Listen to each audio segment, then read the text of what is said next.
Indonesia adalah negara kepulauan terbesar di dunia. Sekitar 70% dari wilayah Indonesia adalah lautan. Dengan wilayah laut yang begitu luas, Indonesia memiliki sumber daya perikanan dan kelautan yang sangat melimpah. Selain itu, keanekaragaman hayati laut Indonesia merupakan yang terbesar di dunia. Dengan sumber daya perikanan yang melimpah, banyak masyarakat Indonesia yang memanfaatkannya dengan berprofesi sebagai nelayan. Kemelimpahan sumber daya perikanan Indonesia dapat dimanfaatkan untuk meningkatkan perekonomian masyarakat dan negara. Tapi, sayangnya dari sekian banyak orang yang memanfaatkan sumber daya perikanan, masih banyak oknum yang melakukan kegiatan destructive fishing. Destructive fishing adalah kegiatan penangkapan ikan yang menggunakan alat tangkap atau alat bantu penangkapan ikan yang merusak sumber daya perikanan dan kelautan, seperti penggunaan bom, racun, dan masih banyak lagi. Penangkapan ikan menggunakan bom dan racun dapat merusak kelestarian sumber daya perikanan. Penggunaan bom tidak hanya mematikan ikan yang ingin ditangkap, tetapi juga mematikan larva ikan dan juga menghancurkan terumbu karang. Selain itu, penggunaan racun juga dapat mencemari perairan. Apabila kegiatan ini terus dilakukan, maka larva ikan akan mati sebelum tumbuh menjadi dewasa dan terumbu karang yang berperan sebagai habitat ikan pun akan rusak.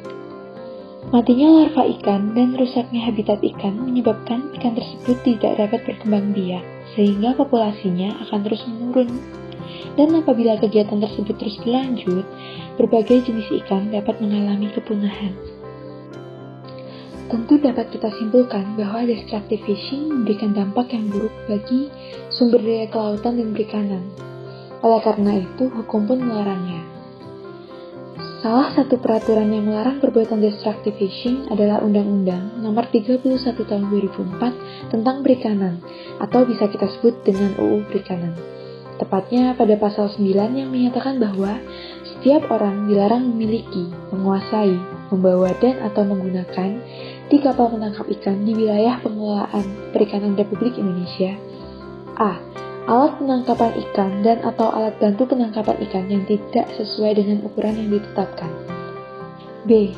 Alat penangkapan ikan yang tidak sesuai dengan persyaratan atau standar yang ditetapkan untuk tipe alat tertentu. Dan atau C.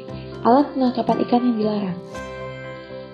Larangan ini dibuat negara sebagai upaya untuk memberikan dukungan kepada masyarakat dalam mencapai cita-cita masyarakat pesisir, dalam hal ini melestarikan laut dan segala isinya. Selanjutnya, pasal 12 ayat 1 Undang-Undang Perikanan mengatur lebih lanjut dengan mengatakan bahwa setiap orang dilarang melakukan perbuatan yang mengakibatkan pencemaran dan atau kerusakan sumber daya ikan dan atau lingkungannya di wilayah pengelolaan perikanan Republik Indonesia. Dalam hal ini, yang dimaksud dengan pencemaran sumber daya ikan adalah tercampurnya sumber daya ikan dengan makhluk hidup, zat, energi, dan atau komponen lain akibat perbuatan manusia sehingga sumber daya ikan menjadi kurang, tidak berfungsi sebagaimana seharusnya, dan atau berbahaya bagi yang memanfaatkannya.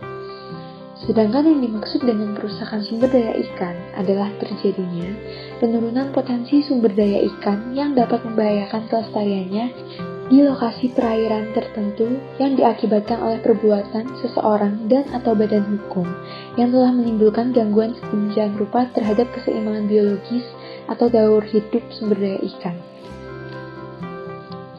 Karena besarnya dukungan pemerintah kepada masyarakat pesisir yang menangkap ikan secara tradisional dan dengan cara yang baik-baik, maka pemerintah mengeluarkan ancaman sanksi bagi beberapa oknum yang tidak bertanggung jawab guna mencegah tindakan penangkapan ikan yang merusak laut. Ancaman sanksi tersebut diwujudkan dalam pasal 85 ayat 1 Undang-Undang Perikanan yang berbunyi, setiap orang yang dengan sengaja di wilayah pengelolaan perikanan Republik Indonesia memiliki, menguasai, membawa dan atau menggunakan alat penangkapan ikan dan atau alat bantu penangkapan ikan yang berada di kapal penangkap ikan yang tidak sesuai dengan ukuran yang ditetapkan, alat penangkapan ikan yang tidak sesuai dengan persyaratan atau standar yang ditetapkan untuk tipe alat tertentu dan atau alat penangkapan ikan yang dilarang sebagaimana dimaksud dalam pasal 9, dipidana dengan pidana penjara paling lama 5 tahun dan denda paling banyak 2 miliar rupiah.